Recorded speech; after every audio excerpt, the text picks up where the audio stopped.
All right. Good morning, everyone. We're back with another standalone deck tech. This week we're going to be covering a green-white troll warship list. Now, for those of you who aren't familiar, because it's a very unclear deck title, this deck is based around the card Warship, which you can see on screen. It's a pretty old card. This is a spellbook printing, I think, because it's the cheapest.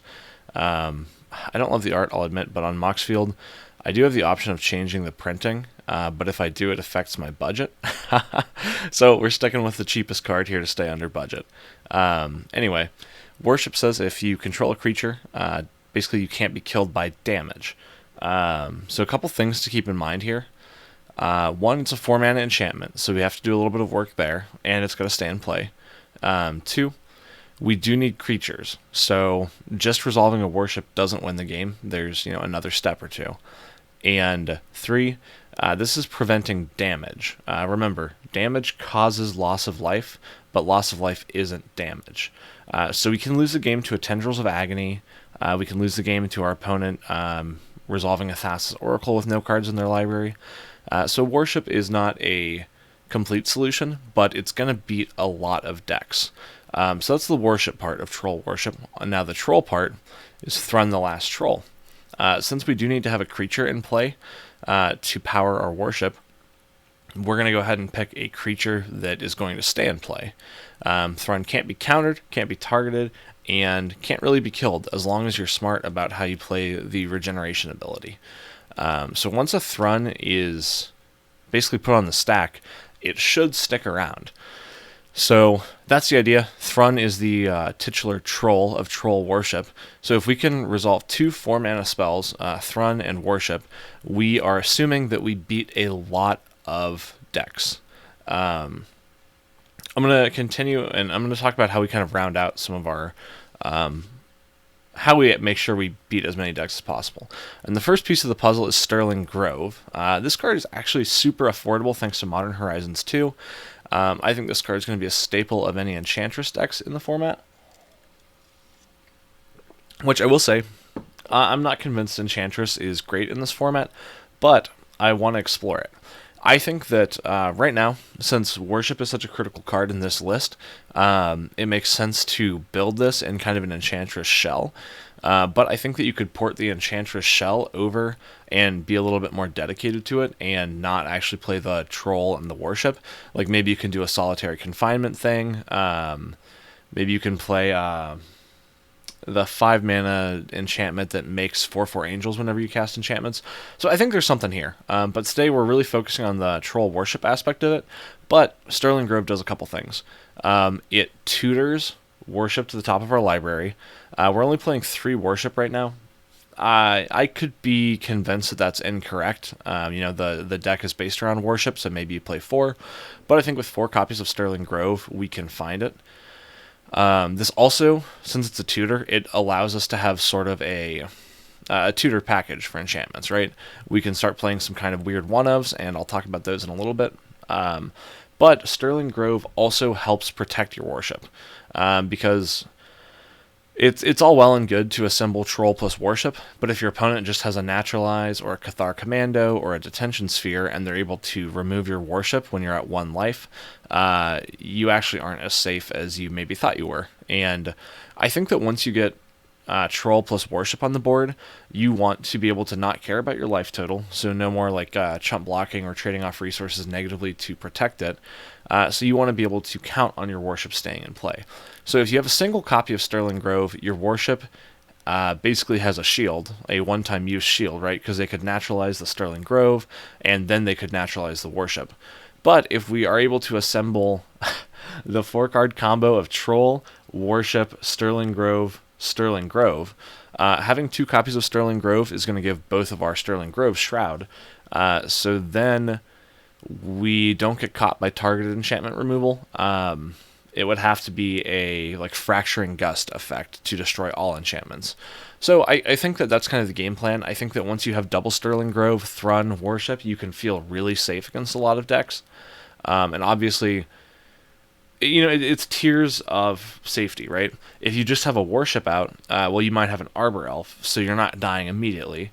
If you can get a Thrun out, you're to the next tier of safety. a single Sterling Grove and a Thrun, and you're feeling really good. And then ultimately, double Sterling Grove, Thrun, Worship, and you're kind of at the top of the safety ladder. So that's what we're looking to assemble. We're trying to do it with kind of this enchantment package. So I think Arbor Elf and Wild Growth is just a really good way to get some extra mana flowing. It's cheap. Look at that, under $3 for all 8 pieces of ramp. They play well together. You do have to be playing forests. Keep in mind that Arbor Elf is just forest.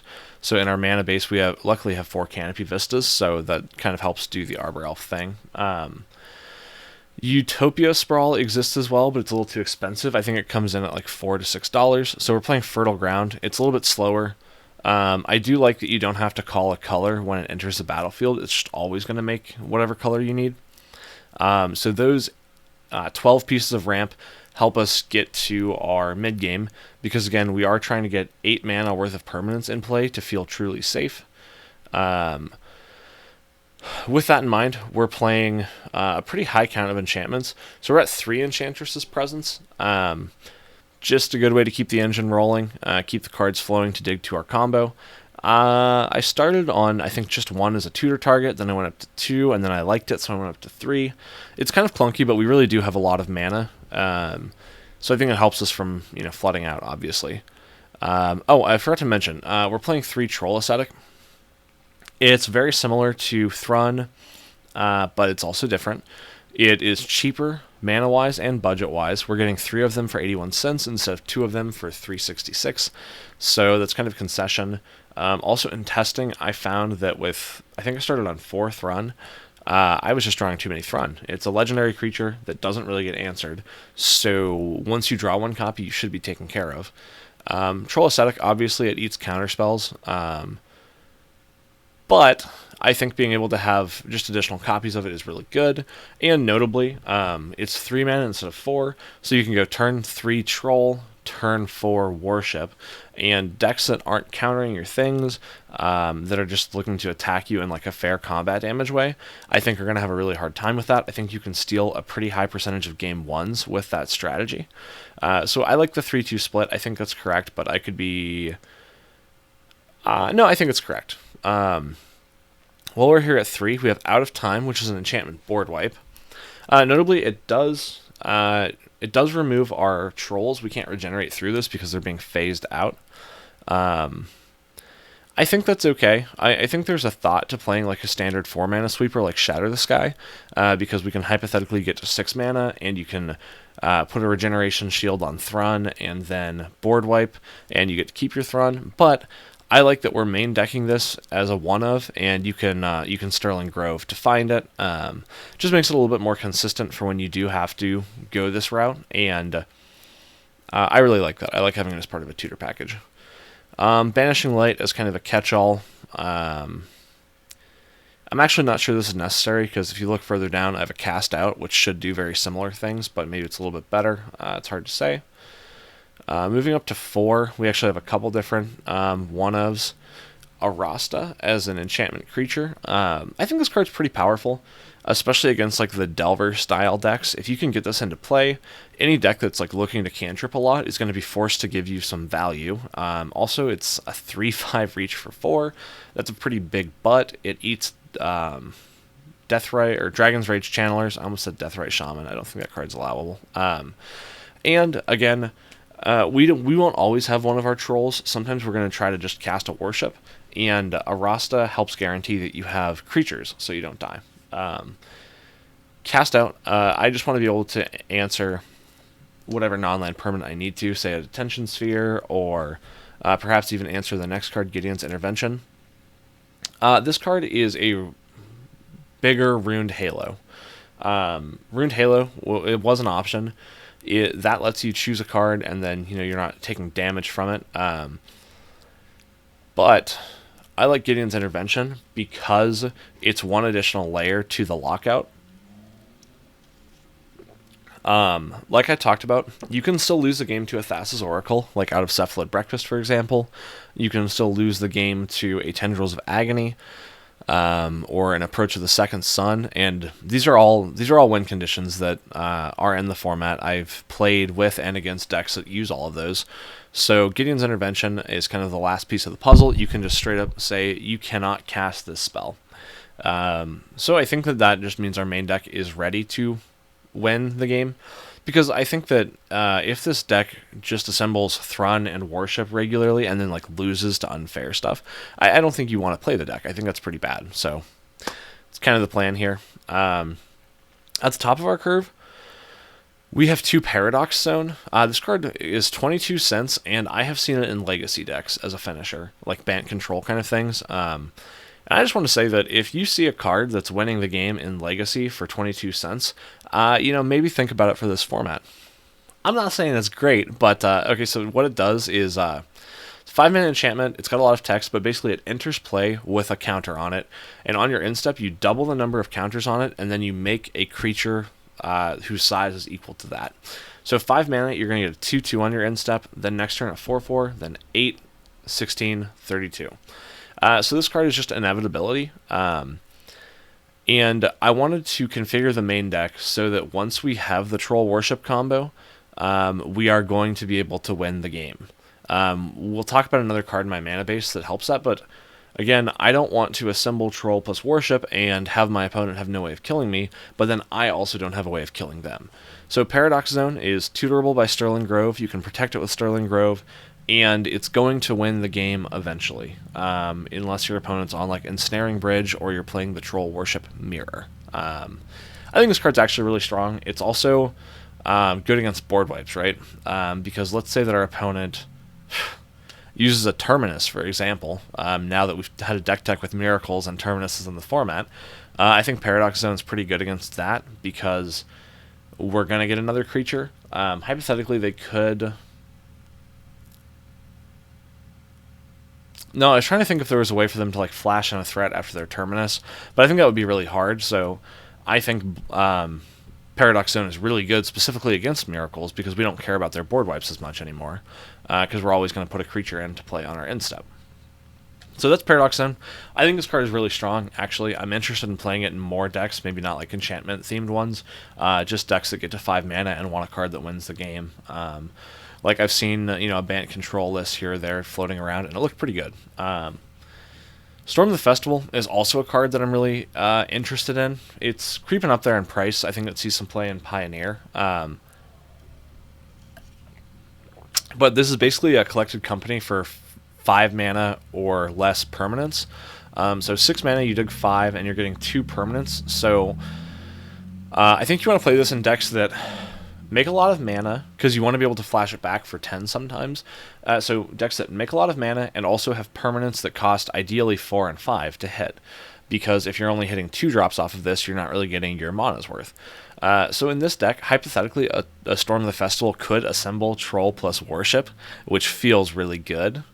You're also potentially hitting things like Paradox Zone, Arasta, even an Enchantress's Presence would be fine. Heck, in some of my testing, I've cast this card and kind of whiffed, because again, you're only digging 5 cards, but I've hit like Arbor Elf Wild Growth, and it's like, okay, cool, yeah, I'll put 4 mana into play or something like that, 3 mana. So I just think that that's pretty good, because it can help you flash it back. Looking at our mana base, pretty typical green-white mana base. Luckily, Canopy Vista and Fortified Village are cheap, and they also play well together. We are playing 2 Stirring Wildwood and 2 Castle Ardenvale. This is because I just want additional ways to get creatures into play at instant speed, to protect myself against... let's say that my Miracles opponent was playing Creeping Tar Pit, and they were able to put me to 1 life through my Troll Worship combo, and then on my end step, Terminus, and then on their turn, attack with Creeping Tar Pit. I could use Castle Ardenvale to make a creature, or Stirring Wildwood to make a creature, and then I am protected by my Worship once again. I don't know if 4 copies overall is kind of too many. That might be, but I think it does come up sometimes. And then I'm playing 1 Rogue's Passage. This is the same reason as Paradox Zone. It's because I want Troll plus Worship to win the game no matter what is going on. So hypothetically, my opponent could answer both of my Paradox Zones, or they could have Gideon's Intervention, calling Paradox Zone, and Rogue's Passage is just one extra way that I can now win the game with an Arbor Elf, eventually. Unless, they gain too much life because they're Martyr proc, but I don't think we're going to cover literally every situation, but I think we're going to cover a lot. I think this deck has a good enough mana base that the Rogue's Passage doesn't really hurt. Maybe I'm wrong, but I think it's okay. So that's how I'm covering all possible situations. We'll move into the sideboard now. So in the sideboard, there's a few different one-ofs. Those are generally enchantment tutor targets, thanks to Sterling Grove. We have one Elspeth Conquers Death. Probably not necessary. This is just an additional Banishing Light or Cast Out that I think also generates some value. Honestly, I don't have a huge justification for this. This could probably be changed. Engineered Plague. Keep in mind we can get black mana off of Fertile Ground. This is for any elves or Death and Taxes style decks. Like I said, there's Martyr proc running around, there's Death and Taxes, and there's my mono white Force of Oketra list. So those are all considerations. I would also play this against potentially goblins. I've got a red-green Goblin Storm list that I actually really like. I might do a deck tech on that soon, so keep your eyes peeled for that. But it pretty much it basically requires having Skirk Prospector in play. So Engineer Plague on Goblin would be good. Eyes of the Wysant. I think this card is very interesting. It is essentially a Voice of Resurgence effect, but you're always getting a 4/4. I think this card is hypothetically good. I wish that we had access to the 1 green 2/3 creature that made our creatures and enchantments uncounterable. I think Destiny Weaver or Destiny Spinner. It's from Theros Return. That card is unfortunately something like $5 because it sees like Legacy and CEDH play or something, so whatever. Additional Out of Time. I just think this is a good board wipe, by the way. Raking Canopy is sort of a joke, but it's also a 24-cent card that answers Angel Pressure out of mono white Martyr proc. And I realize I'm bringing that card up. I'm bringing that deck up a lot when I do deck techs. That deck is really good. I think it might have the highest win rate right now. So I need to get at least a deck tech, or hopefully get it on the next bracket of 8 decks, just so you guys can see what I'm talking about, because the deck overperforms. It's way better than you think it is. Anyway, it makes a lot of 4/4 Angels, and then attacks with them. This is also good against Delver and Dragon's Rage Channeler, so I think it deserves a slot. Then one Rule of Law. This card should maybe be Deafening Silence. I could definitely have the budget for it, because I think the card is like $1.50 or something. But generally I have a lot of mana. I'm not sure how much that matters, so I'm good with Rule of Law right now. And notably, the red-green Goblin Storm list doesn't really care about Deafening Silence, but it does fold to Rule of Law. So there's that. I'm playing 4 Ravenous Traps for graveyard decks. I am kind of coming down on Ravenous Trap. I think that there are some decks that utilize the graveyard, but do it in a less explosive way than like a Dredge or a Reanimator or a Cephalid Breakfast. So I think I'm kind of coming up on Tormod Script. I don't know if that's correct, and I could have the budget for Tormod Script in here. I think it's about double the price, so maybe I'll make that switch. 1 Forge Tender as a hedge against red. It's probably not necessary, and the one of non-tutorable doesn't do a ton for me, so we could probably ignore that. Yeah, and then 4 Blossoming Calms. I don't want to die to aggressive red or aggressive decks too quickly, and I also want some protection from the discard decks, like the Hem to Turok kind of things. So that's just my hedge there. So yeah, this is Troll Worship. I actually think the deck is really strong. I think its game plan is executed pretty consistently, and I think that it's off the wall enough that you can get some... I think you can just get some people. You're kind of like checking their deck construction to see if they have brought in naturalizes. If they have no naturalizes, they're probably going to lose. And I think that we have enough of the corner cases covered with things like Rogue's Passage and Gideon's Intervention that... honestly, if I were playing a high-stakes tournament, I think I would take this deck potentially. So, Anyway, that's Troll Worship. I think it's awesome. Let me know if you guys think there are any changes, any cool sideboard cards that I've missed that might be, tutorable by Sterling Grove, and if you guys have any thoughts on an actual, like, more dedicated Enchantress deck, like a Solitary Confinement kind of thing, definitely let me know, because that's a direction that I'd like to explore. So, thanks for tuning in.